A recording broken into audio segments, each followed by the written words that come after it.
Students, آج کے اس lecture میں آپ کے ساتھ ڈسکس کروں گا urbanization, different level of urbanization since last 2 اور 3 سینچریز۔ اس کے بعد میں آپ کو اس کی کازز بتاؤں گا، کازز آف اربنائزیشن، اس کا فیوچر میں آپ کو بتاؤں گا۔ اس کے علاوہ میں آپ کے ساتھ اس کے ایفیکٹس اور جو اربنائزیشن کی وجہ سے پرابلمز ہوئی ہیں وہ میں آپ سے ڈسکس کروں گا، اور لاسٹ میں آپ کو اس کے فوائد بھی ڈسکس کروں گا کہ لوگوں کو اس کے کیا فوائد ہوتے ہیں۔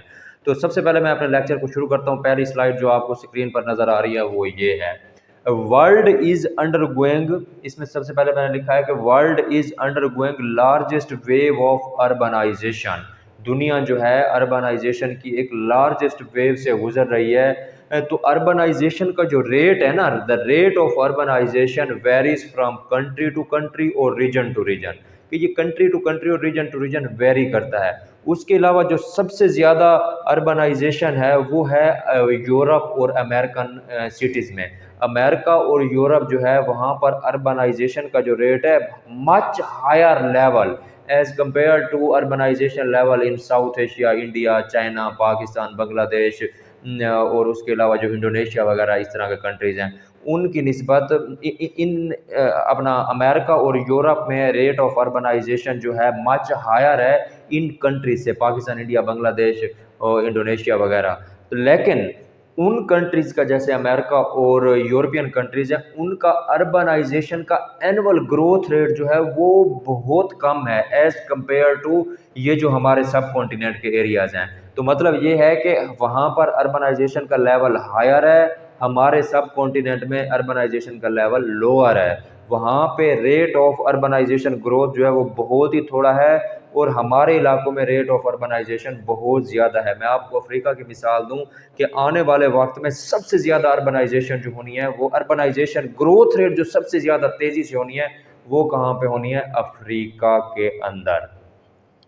تو میں ابھی آپ کو بتاتا ہوں کہ ورلڈ کا جو اربنائزیشن سٹیٹسٹکس ہے وہ یہ آپ سکرین پر دیکھ سکتے ہیں کہ اربنائزیشن سٹیٹسٹکس اس ایک کالم میں ایئر دیے ہوئے ہیں، دوسرے نمبر پہ پاپولیشن ان اربن ایریاز۔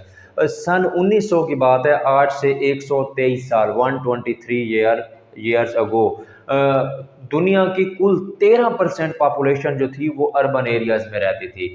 جب ہم 1950 کی بات کریں تو تقریباً 29% گلوبل پاپولیشن جو تھی وہ اربن ایریاز کے اندر رہتی تھی۔ 2008 میں دنیا میں پہلی مرتبہ آدھے سے زیادہ لوگ جو ہے وہ اربن ایریاز یا ٹاؤن میں رہنے لگے۔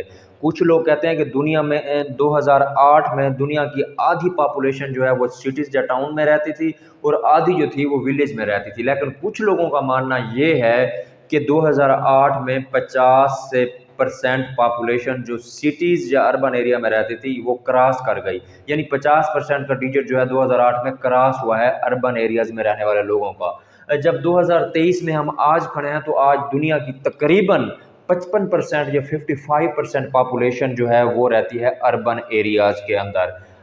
اگر 2030 کی ہم بات کریں جو ایک ایکسپیکٹیشن ہے وہ یہ ہے کہ دنیا کی تقریباً 60% پاپولیشن جو ہے 2030 تک وہ اربن ایریاز کے اندر رہتی ہوگی۔ اور 2050 کا جو ہم سٹیٹسٹکس آپ کے سامنے اگر رکھیں، یہ ایک اسٹیمیٹ ہے رف کہ 2050 تک دنیا کی 70% پاپولیشن جو ہے وہ اربن ایریاز کے اندر رہتی ہوگی۔ اب میں اسٹوڈنٹس آپ کے ساتھ ڈسکس کرتا ہوں اگلی سلائیڈ میں، پاپولیشن لیوز ان اربن ایریاز، کہ دنیا کے کون کون سے ایریاز میں کتنی پاپولیشن اربن ایریاز میں رہتی ہے۔ سب سے پہلے میں آپ کے ساتھ ڈسکس کرتا ہوں نارتھ امریکہ۔ نارتھ امریکہ میں تقریباً 82% پاپولیشن جو ہے وہ اربن ایریاز میں رہتی ہے۔ دوسرے نمبر پہ لاطن امریکن سٹیٹ جو ہے وہاں پر 81% پاپولیشن جو ہے وہ اربن ایریاز میں رہتی ہے۔ کیریبین جو ہے، یہ جو جس کو ہم ویسٹ انڈیز علاقے کہتے ہیں، ویسٹ انڈیز کی جو کرکٹ ٹیم ہے نا، ان کے جو علاقے ہیں امریکہ اور یورپ کے درمیان میں ہیں، امریکہ کے بالکل پاس ہیں چھوٹے چھوٹے جزیرے، ان میں 81% پاپولیشن جو ہے وہ اربن ایریاز میں رہتی ہے۔ اگر ہم یورپ کی بات کریں تو وہاں پر 74% پاپولیشن جو ہے وہ اربن ایریاز میں رہتی ہے۔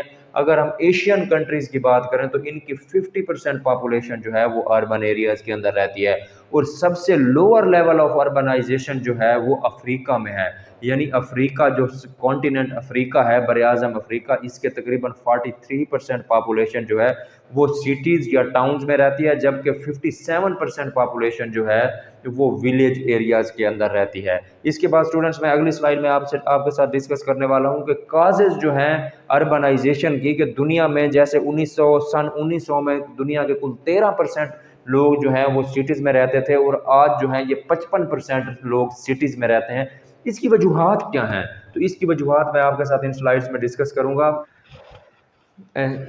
سب سے پہلا پوائنٹ ہے better economic opportunity. Urban areas جو ہیں وہاں پر اکانومک اپرچونٹیز زیادہ ہیں۔ ایک تو اربن ایریاز میں آپ کو ہاسپٹلز ملیں گے، یونیورسٹیز ملیں گے، ایئرپورٹس ملیں گے، بیٹر ٹرانسپورٹیشن سسٹم ملے گا، ٹیکنالوجیکل ایڈوانسمنٹ ملے گی، اور سب سے بڑھ کر انڈسٹریلائزیشن ملے گی۔ تو جہاں پر انڈسٹریلائزیشن اور یہ جو میں نے باقی جتنی چیزیں کہی ہیں وہ اویلیبل ہوں گی، وہاں پر لیول آف اربنائزیشن زیادہ ہوگا، کیونکہ لوگ ان علاقوں یعنی دیہی علاقوں جہاں پر یہ ساری سہولیات موجود نہیں ہیں ان سے مائیگریٹ کریں گے اربن ایریاز کی طرف۔ دوسرا پوائنٹ ہے جی انڈسٹریلائزیشن۔ وہ علاقے جہاں پر انڈسٹریلائزیشن ہوں گی تو لوگ وہاں پر موو کریں گے ان علاقوں سے جہاں پر انڈسٹریز نہیں ہوں گی۔ انڈسٹریلائزیشن جو ہے نا، میں آپ کو بتاؤں کہ پچھلے کوئی 50-60 سالوں میں انڈسٹریلائزیشن کی وجہ سے جو ولیجز ہیں وہ اپنی پاپولیشن ہی کھو گئے ہیں۔ Villages have lost their population in past 50 to 70 years because the industries which are situated near the cities or urban areas pushed the people of villages area by attracting and providing the employment and job opportunity۔ تو لوگ جو ہیں وہ اپنے دیہاتی علاقوں سے move کر رہے ہیں انڈسٹریل ایریاز میں، جو کہ اربن ایریاز کے بالکل پاس ہوتی ہیں، تو وہاں پر امپلائمنٹ اپرچونٹی کے لیے۔ تو یہ بھی اربنائزیشن کی ایک کاز ہے۔ مثال کے طور پر اربنائزیشن جو میجر اربن ایریاز ہیں جیسے ٹوکیو ہو گیا، پیرس ہو گیا، Sydney, New York, Delhi, Dhaka ہو گیا، تو اگر ہم جاوا سموترا ہو گیا انڈونیشیا میں، اگر ہم پاکستان کی بات کریں تو جن علاقوں میں انڈسٹریلائزیشن زیادہ ہے، زیادہ انڈسٹریز ہیں، ان کی پاپولیشن زیادہ ہے۔ مثال کے طور پر سب سے زیادہ انڈسٹریلائزیشن کراچی میں ہے، تو وہاں پر پاپولیشن سب سے زیادہ ہے۔ فیصل آباد جو ہے وہ انڈسٹری کا گڑھ ہے، وہاں پر بھی پاپولیشن زیادہ ہے۔ ملتان میں پوری انڈسٹریل اسٹیٹ ہے، وہاں بھی پاپولیشن زیادہ ہے۔ اس کے علاوہ پنڈی کے علاقوں میں بھی وہاں کینٹ سائڈ پہ انڈسٹریز ہیں، تو ان میں بھی پاپولیشن زیادہ ہے۔ شیخو پورہ جو ہے، لاہور شیخو پورہ روڈ، فیصل آباد شیخو پورہ روڈ، وہاں پر بھی کافی انڈسٹریز ہیں، تو ان ایریاز کے اندر پاپولیشن بھی زیادہ ہے۔ تو لہٰذا انڈسٹریلائزیشن کی وجہ سے اربنائزیشن بڑھی ہے۔ تیسرے نمبر پہ مینز آف ٹرانسپورٹیشن۔ وہ علاقے جہاں پر مینز آف ٹرانسپورٹیشن بہتر ہیں، زیادہ ہیں، وہاں پر اربنائزیشن زیادہ ہے۔ مثال کے طور پر جو ہائی ماؤنٹین ایریاز ہیں وہاں پر مینز آف ٹرانسپورٹیشن بالکل نہیں ہے، ٹھیک ہے، تو وہاں پر اربنائزیشن بھی نہیں ہے۔ جیسا کہ آپ دیکھ لیں اپنا نارتھ رشیا ہو گیا، انٹارکٹک ہو گیا، جو سینٹرل ایشیا کا جو ڈیزرٹ ایریا ہے وہاں پر مینز آف ٹرانسپورٹیشن نہیں ہے ماؤنٹین ایریاز کی طرح، تو وہاں پر انڈسٹریلائزیشن بھی بہت کم ہے۔ تو وہ علاقے جہاں پر مینز آف ٹرانسپورٹیشن بہتر ہے وہاں پر اربنائزیشن بھی بہتر اور زیادہ ہے۔ اس کے بعد اگلا پوائنٹ ہے بیٹر ہیلتھ فیسلٹی۔ وہ علاقے جہاں پر ہیلتھ فیسلٹی جو ہے وہ بہتر ہے وہاں پر اربنائزیشن بھی زیادہ ہے، کیونکہ لوگ جو ہیں اپنی ہیلتھ کے بارے میں زیادہ کانشیس ہیں، ان علاقوں میں رہنا پسند کرتے ہیں یا ان علاقوں کے قریب رہنا پسند کرتے ہیں جہاں پر ان کو بیسک ہیلتھ فیسلٹیز اویلیبل ہوتی ہیں۔ تو لہٰذا ان علاقوں میں جہاں پر ہیلتھ فیسلٹیز اویلیبل ہیں لوگ موو کر جاتے ہیں، موو کرنے کی وجہ سے اربنائزیشن یا ریٹ آف پاپولیشن گروتھ یا ریٹ آف اربنائزیشن بڑھتا ہے۔ بیٹر ایجوکیشن فیسلٹی، جیسے میں نے ابھی آپ کو بتایا کہ افریقہ اور ایشیا کے زیادہ تر جو ممالک ہیں ان سے لوگ امریکہ اور یورپ کی طرف جا رہے ہیں اسٹڈی کرنے کے لیے، کیونکہ وہ علاقے جہاں پر ایجوکیشن کی فیسلٹی بہتر ہے اور ہائی کوالٹی ایجوکیشن جو ہے وہ اویلیبل ہے، وہاں پر لوگ ان علاقوں سے موو کرتے ہیں جہاں پر ایجوکیشن فیسلٹی بہتر نہیں ہے۔ مثال آپ کو چھوٹی سی دے دیں کہ ہمارے پاکستان میں دیہاتی علاقے ہیں جیسے بلوچستان کے علاقے ہو گئے، فار دور دراز علاقے جو ہیں ٹرائبل ایریاز جو ہو گئے کے پی کے، ان سے لوگ جو ہیں لاہور، کراچی، اسلام آباد، پنڈی، فیصل آباد ان علاقوں میں موو کر رہے ہیں اور وہاں پر اپنی ایجوکیشن کو پرسو کر رہے ہیں۔ تو بیٹر ایجوکیشن فیسلٹی جو ہے وہ بھی اٹریکٹ کرتی ہے لوگوں کو اس علاقے میں آنے کے لیے. تو جب لوگ اس علاقے میں آتے ہیں تو اس میں اربنائزیشن کا لیول بڑھتا ہے. اس کے بعد ہے بیٹر امپلائمنٹ اپرچونیٹی. تو یہ تو ظاہری بات ہے جس علاقے میں امپلائمنٹ اپرچونیٹی زیادہ ہوگی وہاں پر لوگ رہنا پسند کریں گے. جہاں پر امپلائمنٹ اپرچونیٹی زیادہ ہوگی لوگ دوسرے علاقوں سے موو کر کے یہاں پہ آئیں گے. جیسا کہ میں نے آپ کو اوساکا جو ہے اس کی ایگزامپل دی ہے, ٹوکیو جو ہے پیرس میں نے آپ کو اس کی ایگزامپل دی ہے, بیجنگ جو ہے چائنا میں نے آپ کو اس کی ایگزامپل دی ہے, تو جاپان میں اوساکا. تو یہاں پر امپلائمنٹ اپرچونیٹی زیادہ ہوگا. کراچی پاکستان میں تو امپلائمنٹ اپرچونیٹی زیادہ ہونے کی وجہ سے یہاں پر اربنائزیشن بھی زیادہ ہے ان مخصوص علاقوں میں. تو اسٹوڈنٹس یہ تھی کازز. اس کے بعد میں اگلی سلائیڈ میں آپ کو اس کے ایفیکٹس اور پرابلمز آپ سے ڈسکس کرتا ہوں. Effects and problems of urbanisation. تو سب سے پہلے جو ہے اس کا پرابلمز یا اس کے نیگیٹو کنسیکوینسز کیا پڑے ہیں. High traffic. جہاں پر جتنی زیادہ پاپولیشن ہوگی وہاں پر ٹریفک جو ہے اتنی زیادہ ہوگی, کیونکہ جتنے زیادہ لوگ ہوں گے ان کی موومنٹ ان کو کرنا پڑتی ہے اپنے مختلف آبجیکٹیوز کو یا روٹین فنکشنز کو پرسو کرنے کے لیے.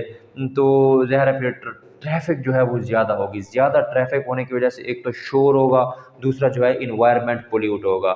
دوسرے نمبر پہ میں نے شور نائز کا لکھا ہے. تو نائز ہوگا جہاں پر زیادہ اربنائزیشن ہوگی, انڈسٹری چل رہی ہوں گی, لوگ بیزی ہوں گے, ٹرانسپورٹ جا رہی ہے, تو مختلف کارخانے چل رہے ہیں, تو گتھم گتا ہے, انڈسٹریز ہیں, اسکول ہے, ایئرپورٹس ہیں, تو وہاں پر جہاز آ رہے ہیں جا رہے ہیں, ٹرینیں گزر رہی ہیں, تو ان کے چلنے کی آواز ہے. تو اس وجہ سے ان علاقوں میں نوائز زیادہ ہوتا ہے. تیسرے نمبر پہ جو ہے پور سیوریج سسٹم.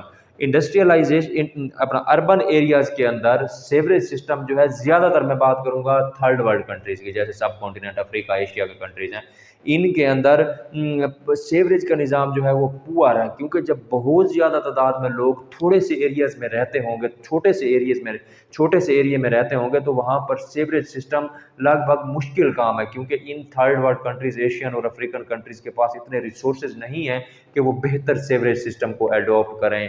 تو ان علاقوں میں ان کا نقصان یہ ہوتا ہے کہ اربنائزیشن کا, کہ اس میں سیوریج سسٹم جو ہے وہ پور ہوتا ہے. Breakage of social norms. Urbanisation جو ہے نا, اس سے سوشل نارمز جو ہیں, سوشل ریلیشن شپ جو ہیں وہ ڈسٹرب ہوتے ہیں. یعنی وہ لوگ, میں آپ کو اس کی ملٹیپل سچویشنز آپ کے سامنے رکھتا ہوں, کہ وہ لوگ جو اپنے دوسرے علاقوں سے چھوڑ کر دیہاتی یا ٹرائبل یا ریموٹ ایریاز کو چھوڑ کر سٹیز کے اندر آتے ہیں, تو سٹی کی نا ایک بیزی لائف ہے, تو وہ واپس نہیں جا پاتے. ٹھیک ہے, تو پچھلے جن لوگوں کو چھوڑ کے آتے ہیں اربن ایریاز کے اندر, فرض کریں میں اپنا ٹرائبل یا ریموٹ ایریا سے آیا ہوں, سٹی کے اندر لوکیٹڈ ہوں اس وقت, تو میرا پیچھے جو رابطہ ہے یا آنا جانا ہے وہ ایسا کام ہوتے ہوتے بالکل کم ہوتا ہے. تو اس کا نقصان کیا ہوتا ہے کہ سوشل نارمز جو ہیں, سوشل ریلیشن شپ جو ہیں آپ کے فیملی میں, ریلیٹیوز میں یا اس سماج میں, وہ ڈسٹرب ہوتے ہیں.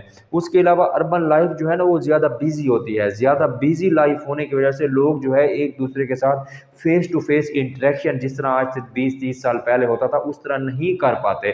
اب جو سٹی ایریاز کے اندر فیس ٹو فیس انٹریکشن ہوتا ہے, یا انٹریکشن ہوتا ہے, فیس ٹو فیس تو ہوتا بہت کم ہے, انٹریکشن ہوتا ہے, وہ آفیشیل پرپز میں ہوتا ہے. یعنی آپ کو کوئی کام ہے تو تب آپ ملیں گے, ادروائز ایسے آپ نہیں ملتے زیادہ تر کیسز میں. ان امپلائمنٹ. تو اربن ایریاز میں چونکہ بہت زیادہ تعداد میں جو لوگ ہیں وہ رہتے ہیں, تو اتنی امپلائمنٹ اپرچونیٹیز نہیں ہوتی, کچھ لوگ بے روزگار بھی ہوتے ہیں. اس کے بعد اگلا جو ہے کرائم ریٹ جو ہے نا ان علاقوں میں سب سے زیادہ ہے جن میں سب سے زیادہ لوگ رہتے ہیں. ریٹ کی میں بات کر رہا ہوں, پرسنٹیج کی. یعنی پاکستان کی بات کریں تو پاکستان میں سب سے زیادہ کرائم ریٹ کی جو پرسنٹیج ہے, یا جو چوری ڈکیٹی کے کیسز ہیں, تھیفٹ کیسز ہیں, ڈکیتی کے کیسز ہیں, وہ ہیں کراچی میں, کیونکہ کراچی سب سے زیادہ پاپولیٹڈ ایریا ہے. تو جتنی زیادہ آبادی ایک علاقے کی بڑھتی جائے گی, اس میں جو کرمنل ایکٹیویٹیز ہیں یا کرائم کیسز ہیں وہ زیادہ ہوتے جائیں گے. تو اس کے علاوہ میں آپ کے ساتھ ڈسکس کرتا ہوں کنجسٹن. سٹیز جو ہیں وہ کنجسٹڈ ہوتے جا رہے ہیں, یعنی تھوڑے سے علاقے کے اندر بہت زیادہ, تقریباً کوئی سٹیز جو ہیں دنیا کے, انہوں نے کوئی 2% رقبہ جو ہے دنیا کی ٹوٹل لینڈ کا 2% ایریاز جو ہے وہ cities have occupied only 2% areas of global land, but it contributes to اور اٹ کورز 60% پاپولیشن. یعنی 2% دنیا کی زمین پر تقریباً 55 سے 60% لوگ رہتے ہیں.